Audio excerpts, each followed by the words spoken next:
Ladies and gentlemen, wow. You know what? You all know what it's like when you're just in a lot of pain. You're in a lot of pain, and every single adjective that comes into your mind is extremely vulgar.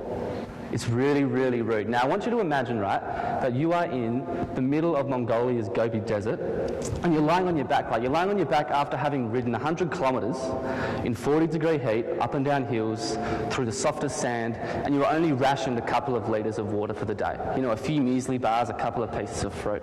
Right, and 50 k's in, you're not only thinking these terribly horrific words, but you're saying them. You are yelling and you are screaming at those people who thought it would be a good idea to do this. I mean, come on, seriously.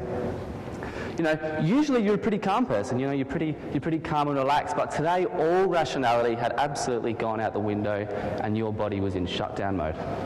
You know, 50 k's in, 1 in every 15 to 20 pedal strokes, your body would just shut down, you'd fall off the bike, you'd plant your face in the Mongolian dirt, and every one of those times you'd have to get yourself up again. And then finally you come over the last undulation, over the last hill, right, and you see your support crew on the horizon, and they're setting up camp for the night, and you think, thank God, you arrive, you sit down, you get straight into a meal, and immediately you begin to projectile vomit the entire thing back up again. Now I want you to hold that thought for a minute, and flash back 6 months before that, and I'd only just graduated from year 12. I'd just finished school, and I'd just been on a ski trip to Japan with my father, a few mates, and their dads to celebrate our coming of age, if you like. And we're on the flight home, and you know that awkward first 10 minutes of the flight where you're not allowed to use any electronic equipment, and you see simultaneously everyone just dives for the Qantas magazine in the back of the seat in front of them, and all the business people go for the Australian. Right, well, that 10 minutes for me would change my life forever, because I read an article about something called the Pangaea project. Now, the Pangaea project is a 4-year circumnavigation of the world aimed at enhancing within today's youth a respect for the natural beauty of the environment. Pangaea meaning, it's the name for the supercontinent that existed before the world broke into all its parts that it currently is, and also standing for a pan-global adventure for environmental action. Led by South African explorer Mike Horn, on each of the 12 legs of the 4-year circumnavigation, 8 youths were selected from around the world to take part and to join Mike in some of the world's most physically and mentally stimulating environments. So what do? I go home, I think, yeah, I'll give it a crack, I'll apply. And a couple of months later, I found myself at the mere age of 18, having only just finished school, on a plane to Switzerland. I was on a plane to Switzerland to participate in a selection camp with 15 other hopefuls from around the world at the Mike Horn Expedition Centre in the Swiss Alps. You know, I had absolutely no idea what to expect. All I really knew was that I was meeting a girl from South Africa in Dubai and that there would be someone waiting for me in Zurich airport when I arrived. And you know, I really, really doubted myself. I mean, how would all this happen to me in a matter of months? You know, did I deserve to be here? Did I deserve a fully sponsored trip to the other side of the world? Would I succeed? What would the other attendees be like? Would they like me? Had I completely overshot myself here? You know that man in the top paddock, right, who just shreds you and just rips you to pieces when you're feeling under pressure? Well, he was having an absolute field day. I had no idea what was going on. But you know, whilst all these nerves and expectations were absolutely warranted, and never have I learned so much about myself and others as what I did through my involvement with this project.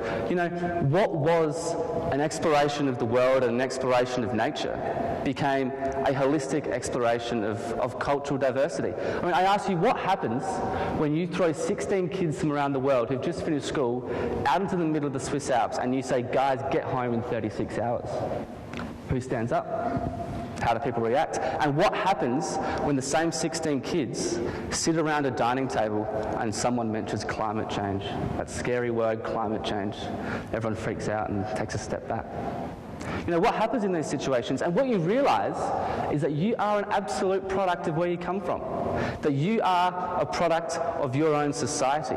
And that your views, your actions, your beliefs all come from that. And you are formed and you are shaped by that. But for us, only 8 of us were to go to Mongolia, and I happened to be lucky enough to be one of them. So our next stop was Ulaanbaatar. A few weeks later, I found myself on a plane to Mongolia's capital. And upon arrival, my senses were absolutely smashed. They were pulverized. They were ripped to pieces. It was as though someone had taken my eyes, my ears, and my nose out and just, scattered them across the capital. Half-constructed buildings, fallen power lines, urban sprawl, pollution. It was phenomenal. And I'd only just finished school. I was only 18 years old. This was something completely shocking to me. But you know what struck me most? It was the resilience of the people. The resilience of the people in these circumstances. Families continued to work and play. Children were happy. They were happier than we are. It's amazing. It's amazing what you do when you explore these new areas. But for us, the purpose of our expedition was the Gobi Desert. And we continued and we headed south towards the Gobi Desert. We drove for 15 hours and went 400 kilometres. Now, I'll let you do the maths, but you can understand what kind of driving we were doing. We were driving on practically nothing, practically just soft sand. And we made it to the expedition drop-off point where we would spend the next 3 weeks of our lives horseback trekking across the Gobi Desert. Through its vast terrain, from mountain ranges to valleys to Sahara-like dunes to just the standard Mongolian steppe. And we only had each other. We were kids. To only have each other was scary. We were disconnected from a digitized and connected world that our generation is so used to. We weren't just a phone call away from our parents or our Facebook accounts or our Twitter accounts. It was scary. It was more unnerving than I ever anticipated. But you know what, guys? I have never so much as felt the power of the environment and appreciated the natural beauty of the world so much as I did that week. Some days would be... Whoops. There we go. Some days we'd be riding horses across the desert, through the Mongolian steppe, and they'd start to gallop. And our horses would race each other across the desert with us on our backs. They were not adapting to us. We were adapting to them. They were not trained horses like we get over here. They were semi-wild. We were a part of them. It was quite phenomenal, and the liberty was extraordinary. There was no kind of concept of private property. You were out there and nothing belonged to anyone, like it does out here. Nothing belonged to anyone. 1 minute there'd be mountain ranges and valleys, and the next minute you'd come across this oasis greenery, spanning perhaps 50 metres or so. And other times there was absolutely nothing. Absolutely nothing as far as the eye could see. But you know what? There was so much in this nothingness. In this nothingness, there was absolutely everything. And for me, that was one of the most striking features of my experience. And I ask you this, guys, and the reason I told you that story at the start is because upon reflection, you have to ask yourself, was this meant to be as hard as it was, as difficult as it was? How did I manage to push myself, to push my own body into such extreme levels, out of my comfort zone? And you know what the answer is? The answer is that when you are in a situation of such connectedness with the natural world and the environment, you begin to learn things about yourself that you otherwise wouldn't have been exposed to.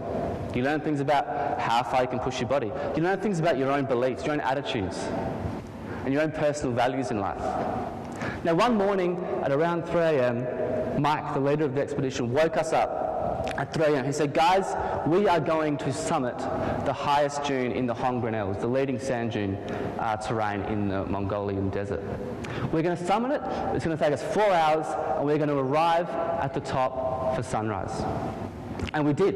We made it there for sunrise. I can tell you right now, it's probably the best damn sunrise I've ever seen.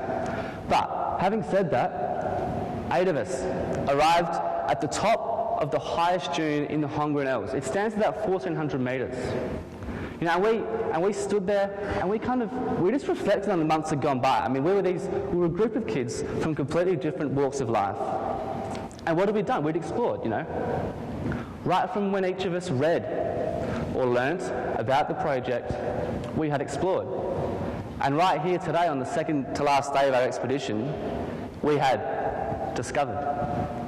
And that was our discovery. And I don't mean dunes, steppe, mountains. I mean the discovery that the natural world is an absolutely phenomenal place, and that our world is phenomenal, and that through sheer support and teamwork, 8 kids from completely different walks of life could really achieve what they want to and set out to make a difference. You know what, ladies and gentlemen? Seeing the world on the back of a horse is incredibly different to seeing it from the window of a car, and seeing it on the back of a camel is very different to seeing it from the window of a plane. And even then, seeing it on your own 2 feet is very different to seeing it on someone else's 2 feet. You know, I sometimes feel as though we get caught up in the economics and the politics of environmental protection, and we forget what it really means to be here. We forget that the world and its natural beauty and its raw beauty is a good enough reason to want to keep it that way. So if I want to ask you anything, I want to ask you that for just 1 minute, you take a step back from that, just for a minute, and you say to yourself, this world is pretty phenomenal, isn't it? You take yourself, you push yourself beyond your comfort zone, you go out, you explore something, do something new. I can tell you, and I can guarantee you, that if you do so, you will learn a few things about yourself along the way. Thank you very much. Enjoy your day.